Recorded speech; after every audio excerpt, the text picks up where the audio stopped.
नमस्कार दोस्तों, एक बार फिर से स्वागत है क्लीन न्यूज इंडिया में। आइए जानते हैं अब तक की बड़ी खबरें। कोरोना महामारी एक बार फिर से देश में अपने पैर पसार रही है। अहमदाबाद में पिछले 24 घंटों में 60 नए कोरोना मामलों की पुष्टि हुई है। पूरे भारत में अब तक कुल संक्रमितों की संख्या 4000 का आंकड़ा पार कर चुकी है। कोरोना से अब तक 38 लोगों की मौत हो चुकी है, जबकि कल तक यह संख्या 28 थी, यानी 10 नई मौतों की पुष्टि हुई है। राज्यवार कोरोना के ताजा आंकड़े। केरल में सबसे अधिक मामले सामने आए हैं, अब तक कुल 1416 संक्रमित। महाराष्ट्र में भी मामले तेजी से बढ़ते हुए 500 से अधिक हो गए हैं। गुजरात में अब तक 397 मरीज मिल चुके हैं।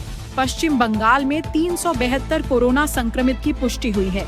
दिल्ली में भी संक्रमण का आंकड़ा 400 पार कर चुका है। तमिलनाडु में 215 मामले दर्ज हुए हैं। बिहार में 23 और झारखंड में 10 नए मामले सामने आए हैं। बिहार और झारखंड सरकार ने एहतियातन आज से मास्क पहनना अनिवार्य कर दिया है। बढ़ते मामलों को देखते हुए प्रशासन ने जनता से अपील की है कि वे सावधानी बरतें, मास्क का इस्तेमाल करें और भीड़भाड़ से बचें। वहीं मुसलमानों के लिए एक बड़ी और चिंताजनक खबर सामने आई है। उत्तराखंड में 170 मदरसों को सील कर दिया गया है। मिली जानकारी के अनुसार उत्तराखंड प्रशासन को ऊपर से आदेश मिला है, जिसके तहत कुछ मान्यता प्राप्त मदरसों को अब अवैध घोषित करते हुए कार्रवाई शुरू कर दी गई है। प्रशासन का दावा है कि यह मदरसे नियमों के उल्लंघन में संचालित हो रहे थे। इन आदेशों के तहत फिलहाल लगभग 170 मदरसों को सील कर दिया गया है। इस खबर के सामने आने के बाद मुस्लिम समुदाय में भारी हड़कंप मच गया है। फिलहाल प्रशासनिक स्तर पर कार्रवाई जारी है और मामले की जांच भी की जा रही है। यह देखना दिलचस्प होगा कि आने वाले दिनों में इस पर और क्या कदम उठाए जाते हैं।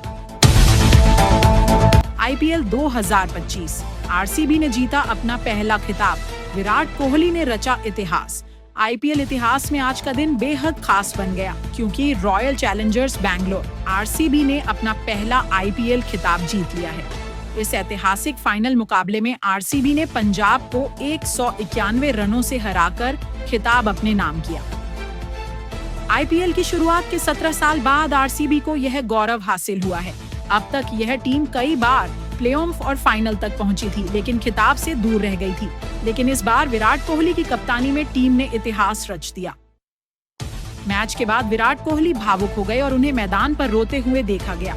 यह जीत उनके लिए और उनके फैंस के लिए एक यादगार लम्हा बन गई है। कोहली और पूरी टीम ने इस जीत का जश्न जोरदार तरीके से मनाया।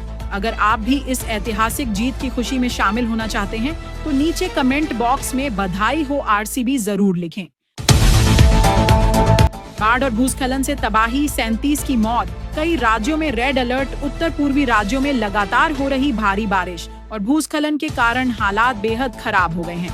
अब तक 37 लोगों की मौत की पुष्टि हो चुकी है। खास तौर पर सिक्किम में हालात गंभीर बने हुए हैं, जहां हेलीकॉप्टर की मदद से 36 लोगों को रेस्क्यू किया गया है। इस बीच मध्य प्रदेश, राजस्थान समेत 20 राज्यों में भारी बारिश को लेकर अलर्ट जारी किया गया है। प्रशासन ने लोगों को सतर्क रहने की सलाह दी है, खास तौर पर उन क्षेत्रों में जो नदी नालों के किनारे बसे हैं।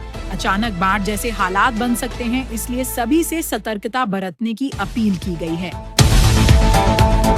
ऑपरेशन सिंदूर, भारत की जवाबी कार्रवाई में पाकिस्तान के 6 फाइटर जेट तबाह। भारतीय वायुसेना द्वारा चलाए गए ऑपरेशन सिंदूर में पाकिस्तान के 6 फाइटर जेट तबाह कर दिए गए हैं। भारत का दावा है कि इस कार्रवाई में 3 पाकिस्तानी एयरक्राफ्ट, 10 ड्रोन और कई क्रूज मिसाइलें भी मार गिराई गईं। हालांकि पाकिस्तान की ओर से यह दावा किया जा रहा है कि उसने भारत के 3 से अधिक विमान गिराए हैं, लेकिन भारतीय सेना ने इसे झूठा और भ्रामक प्रचार बताया है। भारतीय जवानों का कहना है कि पाकिस्तान की यह अफवाहें सच्चाई से दूर हैं और उनका कोई आधार नहीं है। वक्फ संपत्तियों के लिए सरकार लॉन्च करेगी नया रजिस्ट्रेशन पोर्टल। सरकार 6 जून से वक्फ संपत्तियों के रजिस्ट्रेशन के लिए एक पोर्टल लॉन्च करने जा रही है। वक्फ एक्ट में संशोधन के तहत अब हर संपत्ति का रजिस्ट्रेशन अगले 6 महीने के अंदर अनिवार्य कर दिया गया है। अगर किसी वक्फ संपत्ति का रजिस्ट्रेशन समय पर नहीं कराया गया, तो सरकार द्वारा उस पर कार्रवाई की जाएगी। इस पोर्टल के जरिए पारदर्शिता बढ़ाने और संपत्तियों के बेहतर प्रबंधन का उद्देश्य रखा गया है। जानकारी भेजने का आरोप। पंजाब से एक पंजाबी युवक को पाकिस्तान के लिए जासूसी करने के शक में गिरफ्तार किया गया है। बताया जा रहा है कि यह युवक ऑपरेशन सिंदूर से जुड़ी गोपनीय जानकारी पाकिस्तान भेज रहा था। जांच के दौरान उसके मोबाइल में ISI एजेंट का नंबर भी मिला है। गौरतलब है कि कुछ दिन पहले ज्योति मल्होत्रा नाम की महिला को भी जासूसी के आरोप में गिरफ्तार किया गया था। अब यह दूसरी बड़ी गिरफ्तारी है जिससे पाकिस्तान को जासूसी नेटवर्क से मदद मिल रही थी। सोना चांदी की कीमतों में जबरदस्त उछाल। चांदी 1 लाख के पार। आज सर्राफा बाजार में सोना और चांदी दोनों की कीमतों में भारी तेजी देखने को मिली है। चांदी 2699 की बढ़त के साथ 1,460 प्रति किलो पर पहुंच गई है, जो अब तक का एक नया रिकॉर्ड है। वहीं सोना 187 महंगा होकर 96,867 प्रति किलो के स्तर पर कारोबार कर रहा है। निवेशकों और व्यापारियों में इस तेजी को लेकर उत्साह देखने को मिल रहा है। पूरी तरह से टूट गया हूँ, मेरे पास कहने को शब्द नहीं। बेंगलुरु हादसे पर विराट कोहली की भावुक प्रतिक्रिया। IPL 2025 में रॉयल चैलेंजर्स बेंगलुरु की ऐतिहासिक जीत का जश्न बुधवार को एक दर्दनाक हादसे में बदल गया। चिन्ना स्वामी स्टेडियम के बाहर भगदड़ मचने से 11 लोगों की मौत हो गई और 45 से अधिक लोग घायल हो गए। यह हादसा तब हुआ जब हजारों प्रशंसक विराट कोहली और उनकी टीम की एक झलक पाने के लिए स्टेडियम के बाहर जमा हो गए थे। भीड़ का दबाव इतना बढ़ गया कि कंट्रोल करना मुश्किल हो गया और अफरा तफरी के हालात पैदा हो गए। इस हृदय विदारक हादसे पर टीम के कप्तान विराट कोहली की भावुक प्रतिक्रिया सामने आई है। उन्होंने कहा, पूरी तरह से टूट गया हूँ, मेरे पास कहने को शब्द नहीं है। जो हुआ वो बेहद दुखद है। मेरी संवेदनाएं उन सभी परिवारों के साथ हैं जिन्होंने अपनों को खोया है। विराट कोहली की यह प्रतिक्रिया सोशल मीडिया पर वायरल हो रही है और हजारों प्रशंसक इस दुखद घटना को लेकर शोक व्यक्त कर रहे हैं। प्रशासन ने हादसे की जांच के आदेश दे दिए हैं और घायलों को उचित इलाज मुहैया कराया जा रहा है। पाकिस्तान की कराची जेल से 216 कैदी फरार। भूकंप के बाद मची अफरा तफरी। पाकिस्तान के कराची की जेल में भूकंप के बाद अफरा तफरी का माहौल बन गया, जिसका फायदा उठाकर 216 कैदी फरार हो गए। इनमें से 80 से ज्यादा कैदियों को दोबारा पकड़ लिया गया है। कराची जेल से कैदी फरार, सुरक्षा बढ़ाई गई। पाकिस्तान की कराची जेल में हुए एक हादसे के बाद मुख्य द्वार मेन गेट से कैदियों ने फरार होने की कोशिश की। जेल प्रशासन के मुताबिक 216 कैदी भाग निकले, जिनमें से 80 से अधिक को दोबारा पकड़ लिया गया है। घटना के बाद जेल की सुरक्षा व्यवस्था और भी सख्त कर दी गई है और बाकी फरार कैदियों की तलाश जारी है। मौसम विभाग का अलर्ट। तूफानी हवाओं और भारी बारिश की चेतावनी। भारतीय मौसम विभाग ने देश के कई हिस्सों में अगले 26 घंटों तक भारी बारिश और तेज तूफान की चेतावनी जारी की है। रिपोर्ट के अनुसार पश्चिम भारत में हवाएं 70 किलोमीटर प्रति घंटे की रफ्तार से चलेंगी और 3 से 4 जून के बीच कई इलाकों में भयंकर बारिश होने की संभावना है। मौसम विभाग के मुताबिक जम्मू कश्मीर, हिमाचल प्रदेश, उत्तराखंड, पंजाब, हरियाणा, चंडीगढ़ और दिल्ली में 40 से 50 किलोमीटर प्रति घंटा की तेज हवाएं चल सकती हैं। इन राज्यों के लिए अलर्ट और चेतावनी दोनों जारी कर दी गई है। बकरी ईद को लेकर एडवाइजरी जारी। कई राज्यों में कुर्बानी पर लगी पाबंदी। बकरी ईद के अवसर पर कई राज्यों में प्रशासन ने सुरक्षा और सौहार्द बनाए रखने के लिए विशेष एडवाइजरी और पाबंदियां जारी की हैं। महाराष्ट्र में खास तौर पर खुले स्थानों पर कुर्बानी करने पर रोक लगा दी गई है। इसके अलावा कुछ जिलों में छोटे और बड़े जानवरों की कुर्बानी पर भी प्रतिबंध लगाया गया है। सरकार का उद्देश्य है कि किसी भी प्रकार की सामाजिक असहमति या अशांति को रोका जा सके, इसलिए सार्वजनिक स्थानों पर कुर्बानी करने पर फिलहाल रोक लगाई गई है।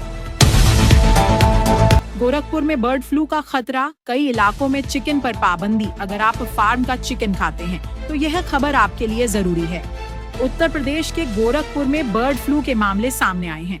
नगर निगम की टीम ने छापेमारी के दौरान कई मुर्गियों के सैंपल लिए, जिनमें बर्ड फ्लू की पुष्टि हुई है। इससे स्थानीय प्रशासन में हड़कंप मच गया है। स्थिति की गंभीरता को देखते हुए जिला प्रशासन ने 21 दिनों के लिए चिकन बेचने और खरीदने पर प्रतिबंध लगा दिया है। गोरखपुर और उसके आसपास के इलाकों में रहने वाले लोगों को सतर्क रहने की सलाह दी गई है और चिकन खाने से फिलहाल परहेज करने को कहा गया है। इलेक्ट्रिक वाहन खरीदने पर सरकार देगी 30% सब्सिडी।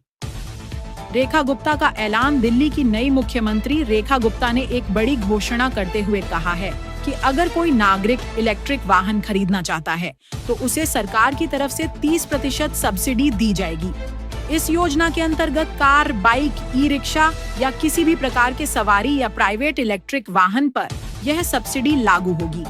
इच्छुक नागरिक अपने नजदीकी इलेक्ट्रिक वाहन शोरूम में जाकर रजिस्ट्रेशन करा सकते हैं। सरकार का उद्देश्य इलेक्ट्रिक वाहनों को बढ़ावा देना और पर्यावरण को सुरक्षित रखना है। राजस्थान में फ्री में लगेगा स्मार्ट मीटर, 75 रुपए का चार्ज हुआ माफ। राजस्थान सरकार ने एक बड़ी घोषणा करते हुए कहा है कि अब राज्य में स्मार्ट मीटर लगाने पर किसी प्रकार का शुल्क नहीं लिया जाएगा। पहले स्मार्ट मीटर इंस्टॉलेशन के लिए प्रति महीने 75 रुपए का चार्ज लिया जाता था, लेकिन अब यह पूरी तरह माफ कर दिया गया है। यदि आपके घर में अभी तक स्मार्ट मीटर नहीं लगा है तो अब आप बिना कोई शुल्क दिए इसे लगवा सकते हैं। सरकार का यह कदम ऊर्जा की बेहतर मॉनिटरिंग और पारदर्शिता को बढ़ावा देने के लिए उठाया गया है। यह निर्णय राज्य के लाखों उपभोक्ताओं के लिए एक राहत भरी खबर है।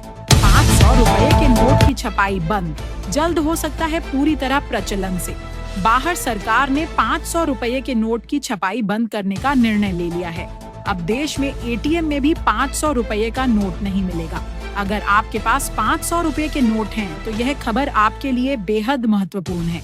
वित्त मंत्रालय ने स्पष्ट किया है कि सरकार अब 10 रुपए, 20 रुपए, 50 रुपए, 100 रुपए और 200 रुपए के नोटों को बढ़ावा देना चाहती है, क्योंकि 500 रुपए के नोटों के कारण बाजार में छुट्टे पैसे की समस्या और काले धन की आशंका बनी रहती है। सरकार का इरादा है कि 500 के नोटों को धीरे धीरे प्रचलन से बाहर किया जाए। ऐसे में लोगों से अपील की गई है कि वे अपने पास मौजूद 500 रुपए के नोटों को जल्द से जल्द बैंक में जमा करा दें। इस फैसले का उद्देश्य है लेन देन में पारदर्शिता और छोटे नोटों की उपलब्धता को बढ़ाना। पटना मेट्रो की शुरुआत 15 अगस्त से शहरवासियों के लिए खुशखबरी। पटना वासियों के लिए एक बड़ी खुशखबरी सामने आई है। 15 अगस्त से पटना में मेट्रो ट्रेन की सेवा शुरू होने जा रही है। यदि आप भी लंबे समय से पटना मेट्रो का इंतजार कर रहे थे, तो अब आपका सपना पूरा होने वाला है। राज्य सरकार ने ऐलान किया है कि पहले चरण में 6 किलोमीटर के रूट पर मेट्रो चलाई जाएगी, जिसमें कई महत्वपूर्ण स्टेशन शामिल हैं। इनमें मल्लाही, खेमनियाचक, भूतनाथ और 0 माइल जैसे स्टेशन प्रमुख हैं। इन स्टेशनों के बीच यात्रा करने वालों को अब जल्दी और आरामदायक सफर का लाभ मिलेगा।